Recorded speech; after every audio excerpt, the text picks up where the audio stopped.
A primeira turma do STF transformou o Felipe Martins em réu, mesmo tendo a completa ausência de materialidade na acusação feita pela PGR.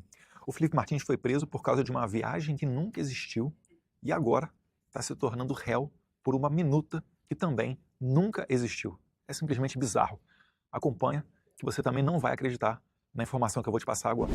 Durante o julgamento para ver se aceitava a denúncia da PGR, o advogado do Felipe Martins, Dr. Sebastião Coelho, desembargador aposentado, perguntou diretamente ao Alexandre de Moraes aonde estava essa tal minuta, que é a base para tornar Felipe Martins réu.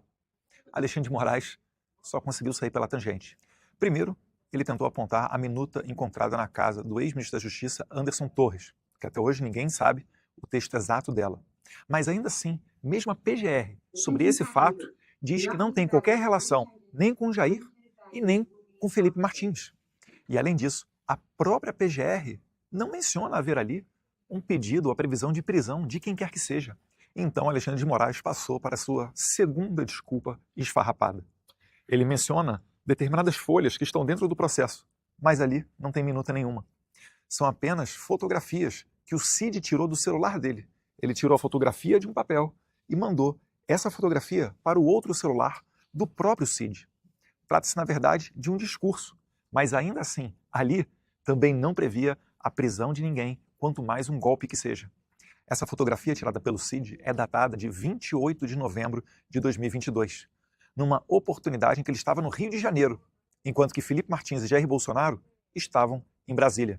E a gente tem sempre que lembrar, isso tudo é porque a defesa não tem acesso completo a tudo aquilo que a acusação teve acesso no processo.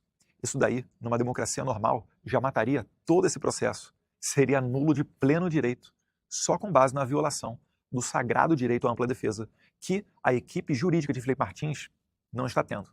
Aliás, nem a dele, nem de Braga Neto, nem de Bolsonaro e nem de absolutamente ninguém que está dentro desse processo bizarro.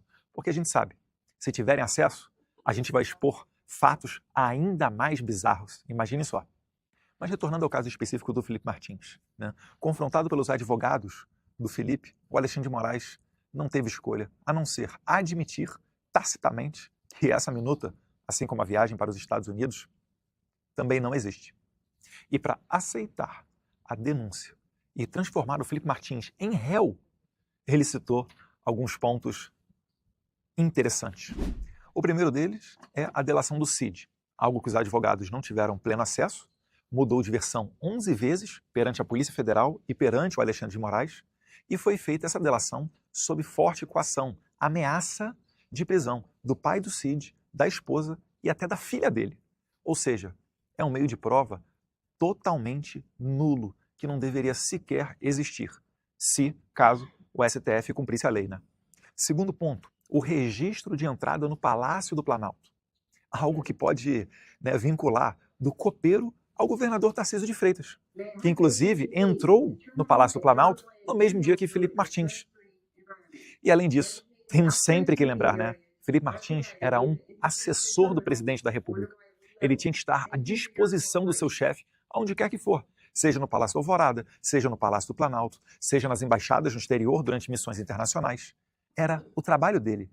O Felipe Martins, ele não foi ao Palácio do Alvorada. Ele trabalhava também no Palácio do Alvorada.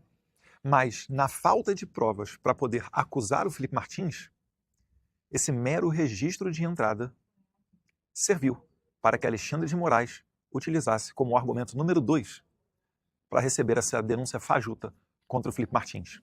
Argumento bizarro número 3 do Alexandre de Moraes, o depoimento do general Freire Gomes, que disse que possivelmente Felipe Martins poderia estar numa reunião no Palácio do Planalto, que possivelmente ele poderia ter lido alguma coisa relativa à minuta, né, de golpe que eles tanto falam. Só que o direito penal é muito claro. Quando você tem essas possibilidades, quando você não tem a certeza, isso sequer pode ser considerado como prova. Isso deveria ser totalmente desconsiderado num processo criminal como esse daí. Só que tem mais. O comandante da aeronáutica, o brigadeiro Batista Júnior, foi categórico ao dizer que não viu Felipe Martins, não sabe quem é Felipe Martins. Então como é que pode ocorrer uma reunião entre militares para se usar a força numa tentativa de golpe de Estado, onde estejam lá autoridades fardadas e um jovem barbudinho no meio dessas pessoas, que nenhuma das autoridades conhecia, para tratar de algo tão sensível? Isso é simplesmente bizarro. Alexandre de Moraes e o PGR Gonê selecionam quais trechos eles querem dos depoimentos para tentar incriminar as pessoas que eles desejam colocar na cadeia.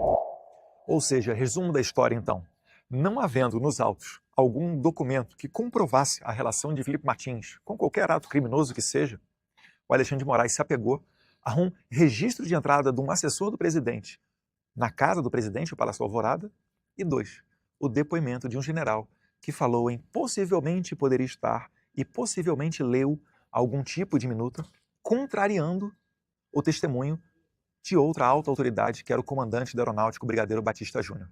Isso aí demonstra como que é frágil essa acusação. Para ter uma ideia, em determinado momento, a PGR tentou usar uma entrada do Felipe Martins no Palácio Alvorada, dia 18 de novembro, para dizer que ele estava lá no dia 19 de novembro, no dia seguinte. É isso que a gente está falando. Não tem a menor possibilidade dessas pessoas terem um julgamento justo no Brasil. Alexandre de Moraes está violando absolutamente todos os direitos possíveis e imagináveis dentro desse caso do 8 de janeiro, porque ele pretende tirar Jair Bolsonaro da corrida presidencial de 2026. E ele sabe que as hipóteses de inelegibilidade que fizeram o TSE decidir que Bolsonaro não pode concorrer até 2030 são muito frágeis. E que na nova composição do TSE, Bolsonaro poderia tentar, com chances reais de sucesso, uma investida de registrar sua candidatura para 2026. Porque em 2026 no TSE não vai estar mais lá Benedito Gonçalves, missão dada, missão cumprida. Eu, ministro Benedito Gonçalves, solicito que conduzam ao plenário o excelentíssimo senhor presidente da República Federativa do Brasil eleito, Luiz Inácio Lula da Silva.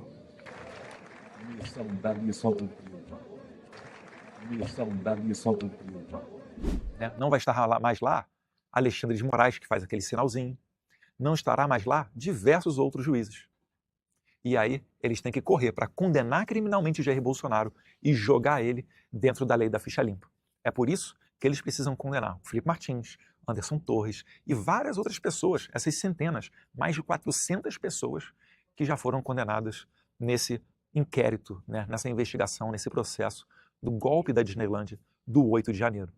A gente vai seguir aqui, expondo e trabalhando, onde quer que seja, para trazer justiça ao Brasil, já que pelas mãos da Suprema Corte de Alexandre de Moraes, até mesmo outros poderes estão de joelhos. Um abraço, fique com Deus.